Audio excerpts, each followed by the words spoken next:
I was growing fast. Too fast, Uncle said. I didn't know exactly how old I was because I had lost track. Uncle figured I was 12. We kept walking, and pretty soon we were standing on a ridge, looking down into a valley where a town was spread out like the flat bottom of a bowl.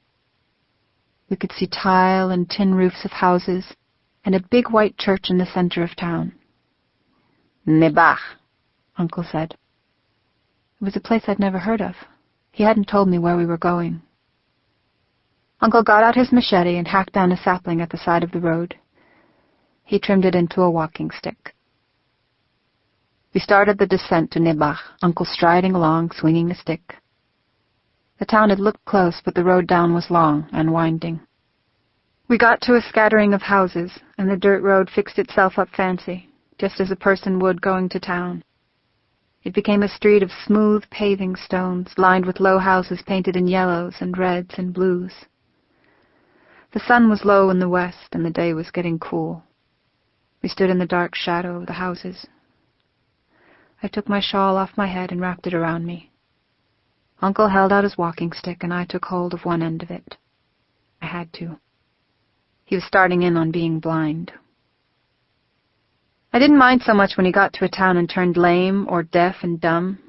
When he turned blind, that was the worst. He wouldn't tell me which way to go. But if I went the wrong way, he would get mad and poke at me with the stick. "To the church," he said. I guessed which way it was and walked ahead of him. Uncle followed, holding the other end of his walking stick, his chin raised high, and a dead look in his eyes.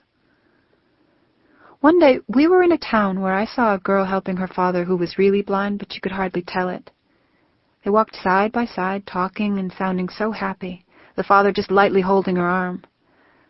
I listened, but I couldn't understand what they were saying because they were speaking Mam, a language I don't know. Mostly I spoke Spanish like the Ladinos do, but my first language was Mayan, Cachiquel. If people didn't speak Spanish or Cachiquel, I could understand only a little of what they said. That day in the Mam-speaking town, the blind father and the girl turned off on a side street. I didn't see where they went, but I imagined them going to a white adobe house with a sky-blue door and red geraniums on the windowsills. I wondered if the girl's father worked. When they got home, did the girl's mother open the door and hug them? I made up a whole story about them in my head, and I told Uncle the way the blind man and the girl walked looked a lot easier and nicer than hauling a stick around. That made him mad. "Fool," Uncle said. "Stupid sheep. What does a blind man know about being blind? Blind, and he isn't even getting the value out of it."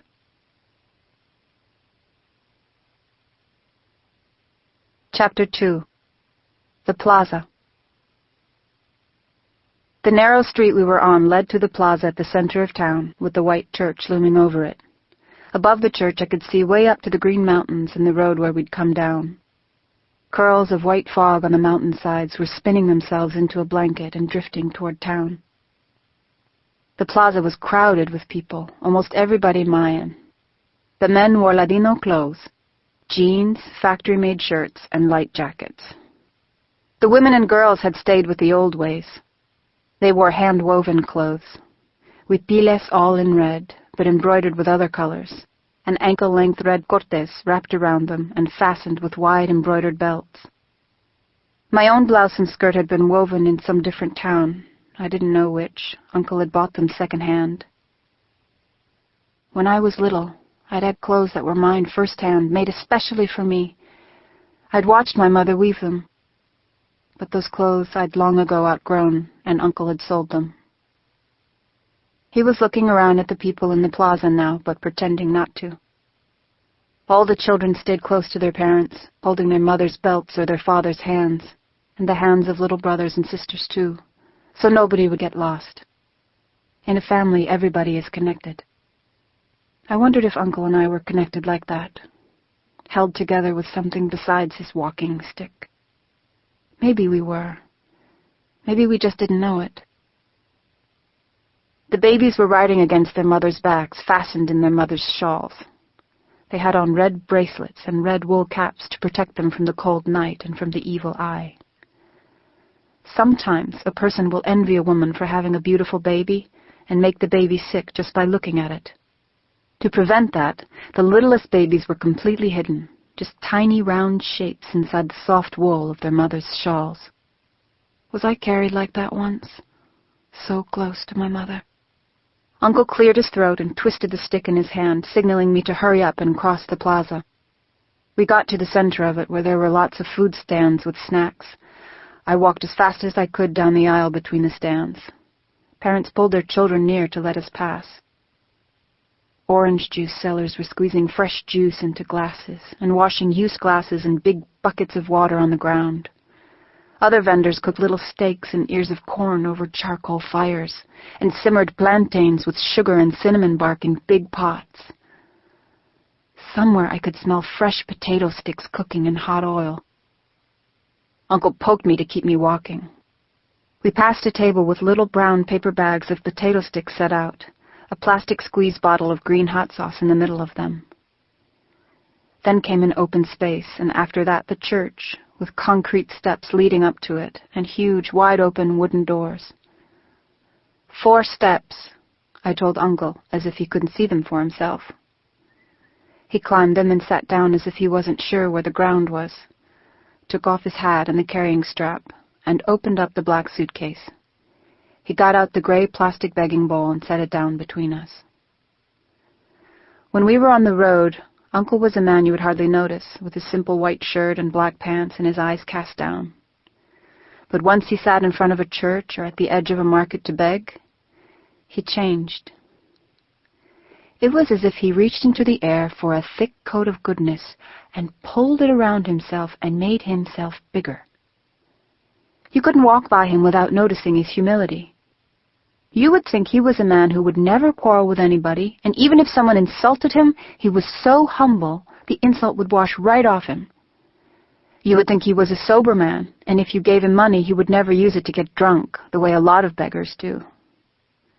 You would think he would never steal from anyone, and if somebody dropped something valuable, he would return it to that person, except for the terrible tragedy that he couldn't. He was blind. Uncle was good at being deaf and dumb and lame, but he was an artist at being blind. Nobody who was blind ever looked as blind as he did, and nobody good ever looked so good. I'm not saying he did many bad things. He didn't really. He didn't drink much, and he didn't get in fights, and even if we often didn't eat anything but bread or tortillas and salt for days at a time, still he took care of me. It's just that when he pulled on his invisible coat of goodness, he looked so much bigger and so much better than he really was. Families were coming toward the church in the twilight, bigger kids lifting the little ones, whose legs were too short to climb the steps. Uncle raised his eyes to the grown-ups' faces, just as if he couldn't see them and only guessed where they might be. I looked up too, serious and unsmiling, just the way he'd taught me. It was my job. For a long time, Uncle had tried to get me to help more when he begged. To say, please, something for a blind man, or help my father, he can't see. But I couldn't say those things. When I tried, only strange sounds came out.